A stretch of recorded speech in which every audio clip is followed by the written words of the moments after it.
शफकत साहब 28 दिसंबर को आप सब एक ग्रुप बना के पीटीआई के जितने भी एमएनएज हैं आप स्पीकर के सामने पेश होंगे और अपने रेजिग्नेशंस उनके सामने रखेंगे, जबकि स्पीकर ये कह चुके हैं कौमी असेंबली के कि आपको रूल्स के तहत जाना चाहिए और रूल्स नेशनल असेंबली के ये कहते हैं कि आप इंडिविजुअली जो हैं वो स्पीकर के सामने हाजिर हों और वजह बताएं कि आप क्यों अपने जो इस्तीफे हैं वो दे रहे हैं। तो आप रूल्स के मुताबिक क्यों नहीं चल रहे? ग्रुप के तहत जो है आप पेश होने जा रहे हैं, क्या आपको अपने जो एमएनएज हैं उनके ऊपर एतमाद नहीं है?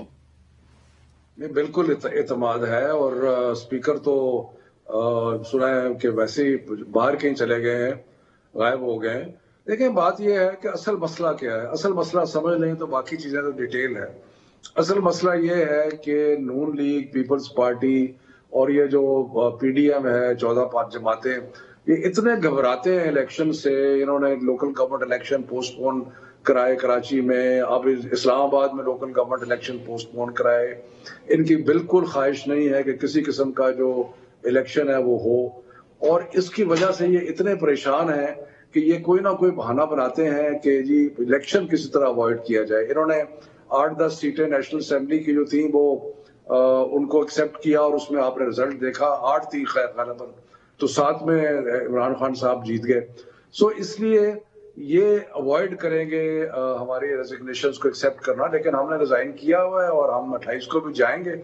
लेकिन मैंने सुना है कि स्पीकर साहब अगर आप इंडिविजुअली क्यों नहीं, अगर आप ग्रुप के तहत जा रहे हैं, इंडिविजुअली जा रहे हैं, तो इससे क्या फर्क पड़ता है? अगर आप लोग रेजिग्नेशंस देने को तैयार हैं और आपके हर एमएनए जो है इस्तीफा देने को तैयार है, तो आप कॉन्फिडेंटली उनको इंडिविजुअली स्पीकर के सामने जाने दें। इसके अंदर क्या मसला है? 150 हमारे मेंबर हैं। अगर इंडिविजुअली हुआ तो ये 1.5 साल के लिए का एक एजेंडा बना देना है स्पीकर ने। तो हम चाहते हैं जल्दी खत्म हो ये काम, मामला आगे चले। मगर माजरत के साथ पार्लियामेंट के रूल्स भी यही कहते हैं, आइन भी यही कहता है। ये हमने फ्लोर ऑफ द हाउस में खड़े होकर रिजाइन किया था, वहां उसके बाद कोई गुंजाइश नहीं रह जाती।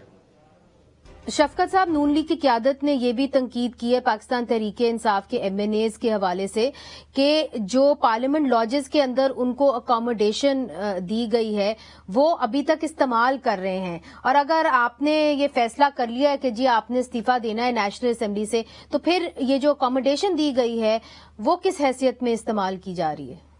मेरा ख्याल है अकोमोडेशन का जब तक उनके इस्तीफे मंजूर नहीं होते उनका राइट है कि वो रखें, लेकिन कोई और एडवांटेज, कोई तनख्वाह, कोई कुछ जो है वो नहीं लिया जा रहा।